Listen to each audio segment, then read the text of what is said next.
Good morning बच्चों। KR. Lakkam memorial CBSE school आपको स्वागत करता है। बच्चों, पिछले कक्षा में मतलब कल हम भारत की खोज में दूसरा भाग तलाश मतलब सर्च, खोजना। नेहरू जी जिस तरह भारत देश की संस्कृति और सभ्यता खोज रहे हैं, ठीक है, तो भारत देश की संस्कृति और सभ्यता प्राचीन काल में कैसा था, अब आधुनिक काल में कैसा है, तो यह देखकर उन्होंने क्या कर रहे हैं, दूसरे देशों के साथ तुलना करते हुए सोच रहे हैं। तो दूसरे देशों की सभ्यता और संस्कृति कैसे है और भारत देश का कैसा है। पहले वे दूसरे देशों के लोग भारत देश की संस्कृति और सभ्यता देखकर इससे प्रभावित थे, ठीक है, लेकिन भारत देश की संस्कृति तो आगे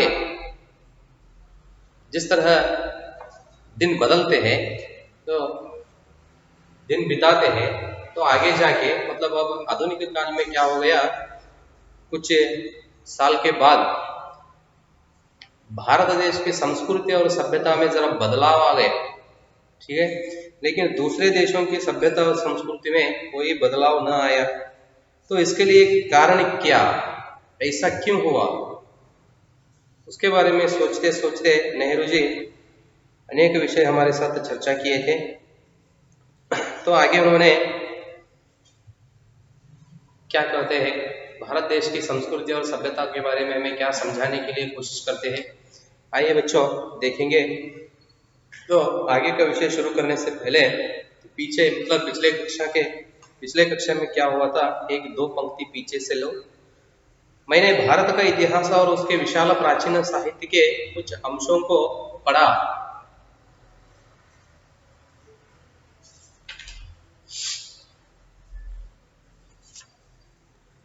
मुझ पर विचारों की तेजस्वियता, भाषा की तटस्थता और उसके पीछे सक्रिय मस्तिष्क की समृद्धि ने गहरा प्रभाव डाला। यहाँ तक पिछले कक्षा में हम देखे थे बच्चे। तो नेहरू जी क्या कहते हैं, भारत देश की विचार की तेजस्वियता और भाषा की स्पष्टता, यह सभी क्या हुआ था, मेरे मन पर वह समृद्धि नेहरू जी के मन पर बहुत प्रभाव डाला था।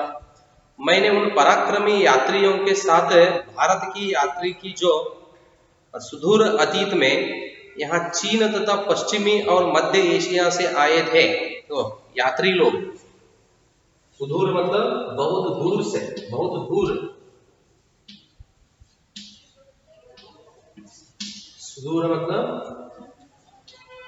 बहुत दूर, ठीक है, भारत की यात्री की जो सुदूर अतीत में मतलब दूर तक बीते हुए अतीत में यहाँ चीन तथा पश्चिमी, चीन मतलब चीनी देश के, ठीक है, तथा पश्चिमी और मध्य एशिया से आए थे और अपनी यात्राओं की दास्ताना छोड़ गए थे।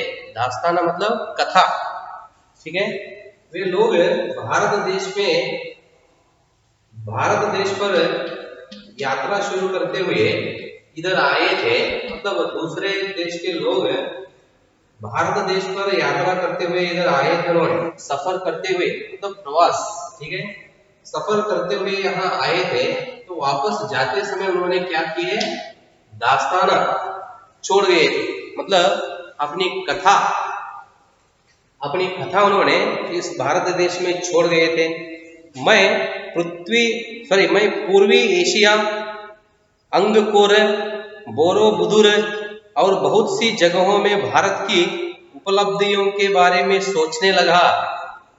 देखो उन्होंने क्या कहते हैं नेहरू जी, इस तरह अनेक देशों में कहते हैं उन्होंने, पूर्वी एशिया, ठीक है, अनेक स्थलों में, अंगकोर, बोरोबुदुर और बहुत सी जगहों में, तो इनके अलावा भारत के कुछ जगहों पर उन्होंने क्या किए, बहुत सारे जगहों पर भारत की उपलब्धियों के बारे में सोचने लगा। उपलब्धि मतलब तो प्राप्त किया हुआ, क्या भारत देश यहाँ तक इस दिन तक भारत देश क्या प्राप्त किया है, उपलब्धि, ठीक है, प्राइजेस बोलते हैं ना, हाँ, जगहों में भारत की उपलब्धियों के बारे में सोचने लगा। मैं उस हिमालय पर घूमता रहा। लेखक जी तो उधर घूमते हुए इस अनेक विषय के बारे में उन्होंने सोच रहे हैं।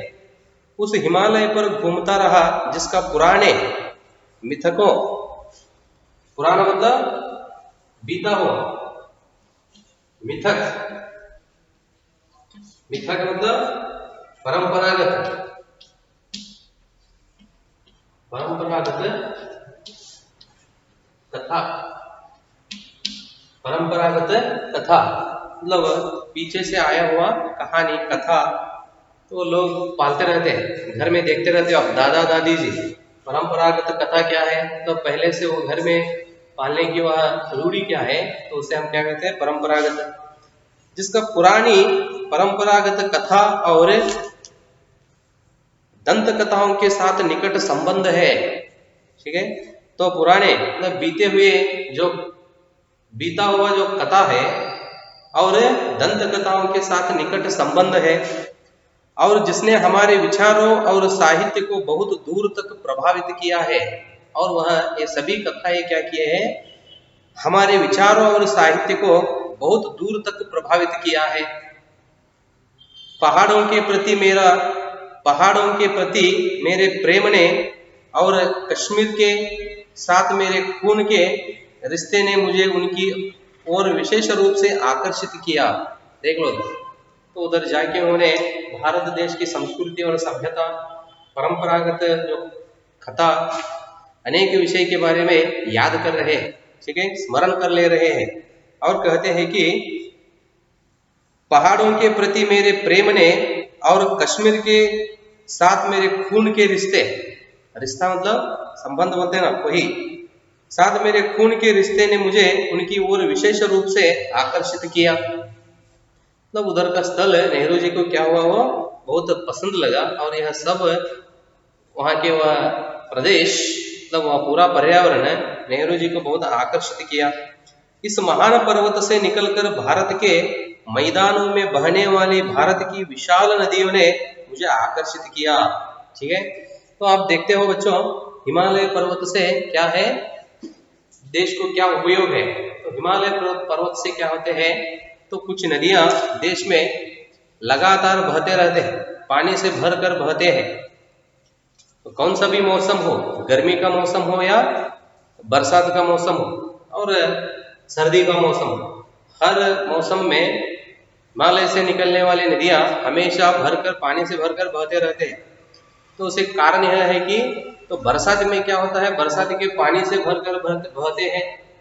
गर्मी के सीजन मतलब मौसम में उस समय बरसात नहीं होता, बरसात मतलब रेन नहीं होता, उस समय वो क्या करता है, सूरज की गर्मी से वह आइस, हिमालय पर्वत के आइस बोलते हैं ना, बर्फ, सूरज की गर्मी से पिघल कर पानी के रूप में आके वो कहाँ मिलता है, नदी से मिलता है। तो उस समय फिर वह गर्मी के सीजन में भी, गर्मी के मौसम में भी नदियां क्या करते हैं, पानी से भरकर बहते हैं। तो यह क्या है, हिमालय पर्वत की एक बहुत बड़ा महत्व है। तो इसलिए वे कहते हैं कि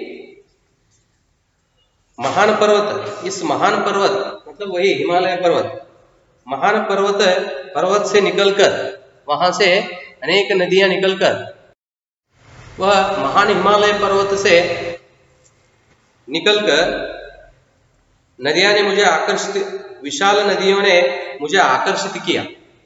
तो उधर जाओ चढ़कर उन्होंने देखे तो अनेक नदियां बह रहे थे, वो नदियां लेखक जी को आकर्षित किए और इतिहास के अनगिनत पहलुओं की याद ताजा की। पहलू मतलब पहलुओं की याद ताजा की, तो अनेक विषय लेखक जी को क्या किए, बहुत आकर्षित किए उधर, ठीक है। और लेखक जी कहते हैं कि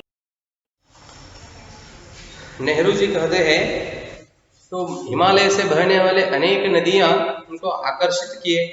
फिर इतिहास के अनगिनत पहलुओं की याद, पहलू मतलब अंश, इतिहास के बहुत सारे अंश मतलब इतिहास में होने वाले अनेक घटनाएं हो, ठीक है, तो अनेक विषय हो, इसलिए वो क्या कहते हैं, तो भारत इतिहास के अनगिनत, अनगिनत मतलब असंख्य, गिनती करने के लिए न होता ऐसा अनगिनत पहलुओं की याद ताजा की, ताजा मतलब फ्रेश, ठीक है, वो लेखक जी को क्या हुआ, नेहरू जी को क्या हुआ, पुनरावर्तन हो, ताजा की। इंडस या सिंधु जिसके आधार पर हमारे इस देश का नाम पड़ा इंडिया, ठीक है, इंडस या सिंधु जिसके, सिंधु मतलब वो नदी का नाम जानते हो आप, इंडस और सिंधु जिसके आधार पर हमारे इस देश का नाम पड़ा इंडिया और हिंदुस्तान, और जिसे पार करके हजारों वर्ष से यहाँ जातियां और कबीले, काफिले और फौजें आती रही है। जब एक अखंड मतलब विशाल भारत देश बना, मतलब इंडिया बना, तो उस समय से क्या हुआ देखो, उस और जिससे पार करके, तब यह इंडिया को पार करके, ठीक है, दाटी बड़ुವುದು ಅಂತ ಹೇಳ್ತಾರಲ್ರಿ ಹಾಗೆ, जिसे पार करके हजारों वर्ष से पिछले हजारों वर्ष से यहाँ जातियां और कबीले, जातियां मतलब अनेक जाति के लोग, अलग अलग जाति के लोग, अब आप जानते हैं क्या होता है, तो 1900 से पहले, 1947 से पहले क्या होता था, तो भारत देश में व्यापार के लिए आए हुए लोग भारत देश को अपने वश में लेकर भारत देश पर राज्यभार करने लगे, वह आप जानते हैं अंग्रेजीवन, ठीक है, तो वह उदाहरण कहते हैं हम अनेक जाति के लोग, कबीले मतलब, तो कबीले मतलब वह भी अलग अलग ಜಾತಿ के लोग, ಬುಡಕಟ್ಟು ಅಂತ ಹೇಳ್ತಾರಲ್ರಿ ಈಗ, ಅನೇಕ ತರಹದ ಜಾತಿ ಜನರು, ಆಮೇಲೆ ಅನೇಕ ಜನಾಂಗ, ಬುಡಕಟ್ಟು ಜನಾಂಗ, ठीक है, कबीले, काफिले, काफी मतलब ज्यादा, बहुत, काफिले और फौजे, फौज मतलब क्या होता है, वो सैनिकों का एक समूह, फौज, मिलिट्री बोलते हैं ना, हाँ वही फौज मतलब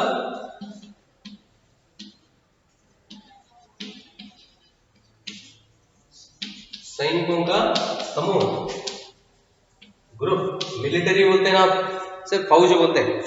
तो इस तरह अनेक फौजें क्या होने लगे, इधर आने के लिए शुरू किए, फौजें आती रही है।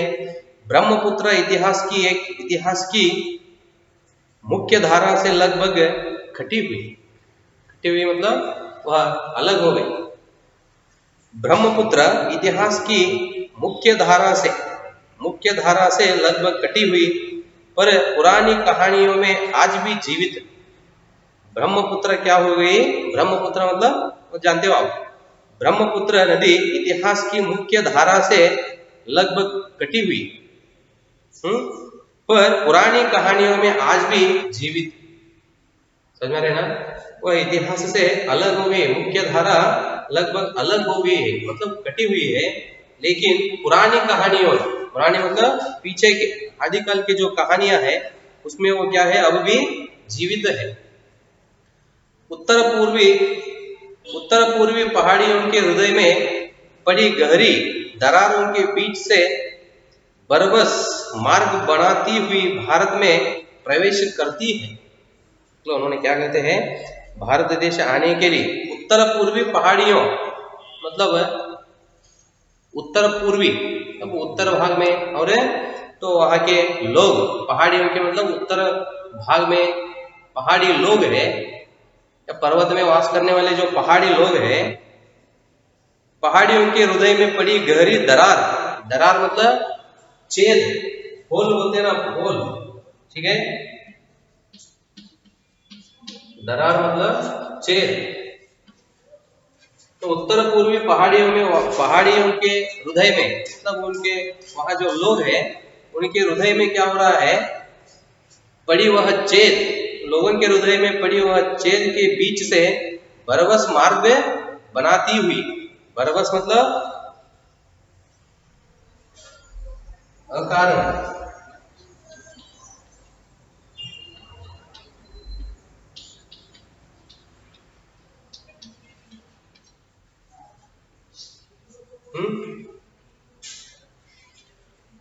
दरारों के बीच से अकारण मार्ग बनाती हुई भारत में प्रवेश करती है।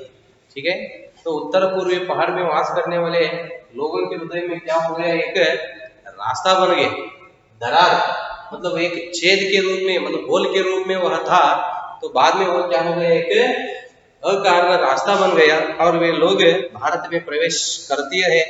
और फिर पहाड़ों और जंगलों से भरे मैदान के बीच शांत रमणीय धारा के रूप में बहने लगती है। ठीक है, वह ब्रह्मपुत्रा के बारे में समझा रहे हैं उन्होंने।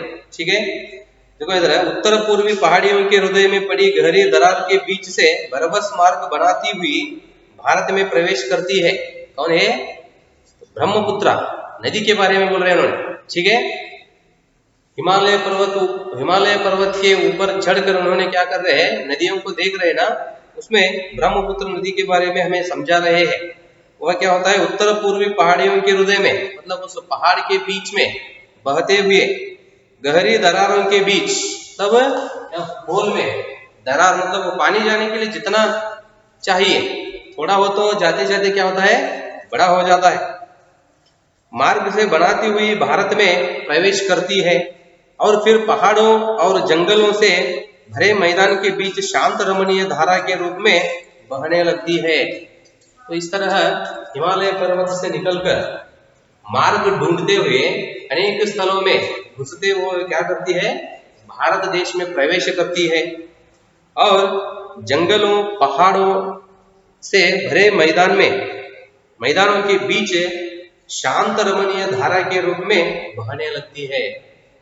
तो इस तरह वो क्या करते हैं, क्रोध से अपने रास्ता ढूंढते हुए पहाड़ जंगलों में बहते हुए आकर क्या होते हैं, तो विशाल मैदान में आकर शांत हो जाती है। मतलब जब उसे बहने के लिए रास्ता मिल जाता है उस समय शांत हो जाता है नदियां। तो रास्ता नहीं मिला तो वो क्या करते हैं, क्रोध से रास्ता बना लेते हैं। ठीक है, क्या कहते हैं, देखो उन्होंने, रमणीय धारा के रूप में बहने लगती है। यमुना जिसके चारों ओर नृत्य उत्सव और नाटक से संबंध न जाने कितनी पौराणिक कथाएं एकत्र है। अब ब्रह्मपुत्रा के बारे में समझाते हुए उन्होंने और कुछ नदियों को उदाहरण लेते हैं। वे जिस तरह नृत्य उत्सव और नाटक से संबंध न जाने कितनी पौराणिक कथाएं एकत्र है। एकत्र होना मतलब इकट्ठा होना, मिल जाना, इकट्ठा होना, ಒಂದಾಗುವುದು। तो अनेक कथाएं क्या है, इन नदियों पर एकत्र हुए हैं, तब इकट्ठा हुए हैं। इन सबसे बढ़कर है भारत की नदी गंगा। ठीक है, तो ये सब नदियों से बढ़कर कौन सा है, गंगा नदी, जिसने इतिहास के आरंभ से ही भारत के हृदय पर राज किया है। वह गंगा नदी इतिहास के आरंभ से ही, जब इतिहास शुरू हुआ उस समय से वह क्या किया है, भारत के हृदय पर राज किया है। राज करना मतलब राज्यभार। ठीक है, राज करना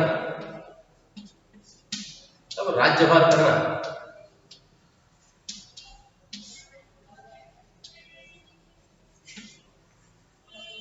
मतलब तो भारत देश को अपना वश में ले लिया है, राज किया है और लाखों की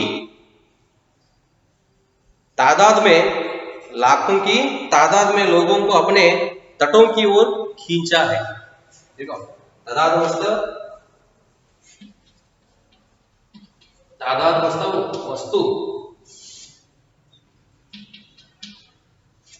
वस्तुओं को, ठीक है, वह इतिहास के आरंभ से ही क्या किया है, भारत पर राज करते आया है और लाखों की तादाद में, मतलब लाखों से भी अधिक वस्तुओं को, ठीक है, और लोगों को अपने तट की ओर खींचा है। तट मतलब किनारा, बॉर्डर बोलते हैं ना, हाँ, किनारे। अनेक वस्तुओं और अनेक लोगों को गंगा नदी क्या किया है, अपनी ओर खींचा है, मतलब उतना लोगों को आकर्षित हुआ है वो। प्राचीन काल से आधुनिक युग तक, आदिकाल से आधुनिक युग तक, प्राचीन काल से आधुनिक युग तक गंगा की गाथा भारत की सभ्यता और संस्कृति की कहानी है। तो प्राचीन काल से आधुनिक काल तक क्या हुआ है, तो गंगा नदी की कहानी क्या है, अब प्रचलित है। नेहरू जी कहते हैं कि वो क्या हुआ है, प्राचीन काल से लेकर आधुनिक काल तक तो गंगा नदी क्या किया है, अनेक लोगों को और अनेक वस्तुओं को अपनी ओर खींचते हुए, और गंगा नदी की गाथा, गाथा मतलब कहानी, नदी की साधना, गंगा की गाथा भारत की सभ्यता और संस्कृति की कहानी बनी है। ठीक है, तो गंगा नदी की वह विशेषता है, वह विशेषता और उसका रूप क्या हुआ है, भारत की संस्कृति और सभ्यता बनी है। इस तरह बच्चों हिमालय पर्वत से निकलने वाले अनेक नदियों के बारे में हमें जानकारी मिली है। और नेहरू जी तो हिमालय पर्वत पर चढ़कर देखें तो नदियों का वह भाव, वह उसका ढंग जिस तरह बदलता है, वे नदी उधर कैसे होते हैं तो नीचे समतल मैदान में आकर उसका रूप जिस तरह बदलता है, वह अपना रास्ता बना लेने के लिए जिस तरह प्रयत्न करते हैं, यह सब विषय हमारे साथ चर्चा किए हैं। तो अभी इसके अलावा भारत की विशेषता क्या है, यह सब विषय हम आगे अगले कक्षा में देखेंगे बच्चों। धन्यवाद।